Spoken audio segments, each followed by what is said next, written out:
Tabii ki bu toplumun her kesim tarafından tartışılan, konuşulan, bundan sonra da üzerinde epeyce kafa yorulacak meselelerin başında geliyor. Süreç ne getirecek, ne götürecek şimdiden bir şey söylemek mümkün değil. O kadar belirsizlikler var ki yani Orta Doğu ile ilgili yani belirsizlikler çok fazla. Ercan Hocam merhaba, yayınımıza hoş geldin. Sesimi alabiliyor musun? Merhaba. İyi yayınlar.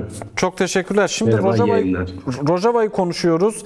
Yeni bir durumla karşı karşıyayız. İşte anlaşma da geldi. Artık daha rahat üzerinde konuşabileceğimiz bir çerçeve de var. Çerçeve metin de var.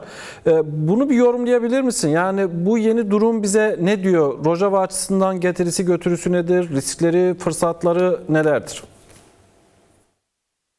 Şimdi öncelikle şunu ifade ediyorum ki bugün basına paylaşılan, hani sizlerin de sabahtan beri üzerine tartışma yürüttüğünüz bu anlaşma dün gece gerçekleştirildi. Yani 29 Ocak 2026 tarihindeki bu anlaşmayla biz 10 Mart 2025'teki çerçeve mutabakatına geri dönmüş oluyoruz. 10 Mart 2025'te Şam'da SDG ve geçici yönetimin El Şara bir mütabakat imzaladılar. Bu bir belgeydi ve o mütabakat çerçevesinde yürütülmek istenen bir süreç vardı. 2025'in sonuna doğru geldiğimizde yoğun bir baskı içerisinde oluşturulan bir manipülasyonla SDG yani Kürtler, Kuzey Doğu Suriye bu konuda hiçbir pratik adım atmadı. Çözüme yanaşmıyor. Çözüm beklentilerimizi boşa çıkardı.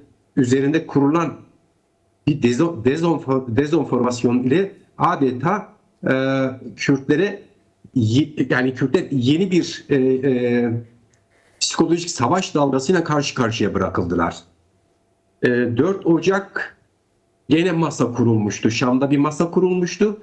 O masada aslında bizim bugün görmüş olduğumuz maddelerin çerçevesi konuşuluyordu. Yani biraz aşağı biraz yukarı olabilir ama buna yakın bir şey çıkacaktı.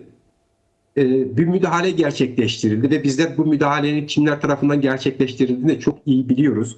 Çünkü 4 Ocak'ta o müdahale gerçekleştirilmemiş olsaydı bugünküne yakın bir çerçeveyle karşı karşıya kalacaktık. Ne olacaktı? Orada Kürtlerin kolektif haklarını garantiye alan, Kürtlerin Kuzeybatı Suriye, Rojava bölgesi üzerindeki kurumsallaşmasını, hukukunu gözeten bir yerden süreç devam edecekti. Fakat müdahale eden aktörler ki biz bunun açık bir şekilde Türkiye Cumhuriyeti olduğunu biliyoruz.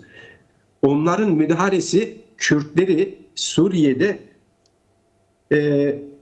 bir yerde aslında alt kimliğe itmek, yani Kürtlerin varlığını, bir halk olarak varlığını, kolektif taleplerini ekarte ederek tamamen kendi kafalarındaki üniter bir yapı, üniter bir devlet sistemine bağlamak istiyorlardı.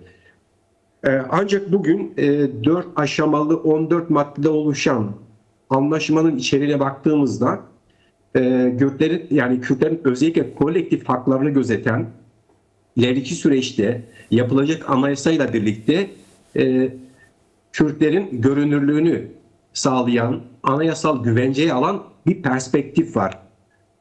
Hani yarın öbür gün başka şeyler gelişebilir, başka müdahaleler gelişebilir. Ancak deklare edilen bu maddeler 10 Mart 2025'te SDG ile geçici Şam hükümeti arasında kurulan masanın somut bir ifadesi.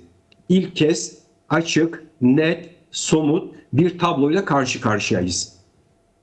Peki. Çok teşekkür ediyorum yorumun için. İyi akşamlar diliyorum. Sağ ol.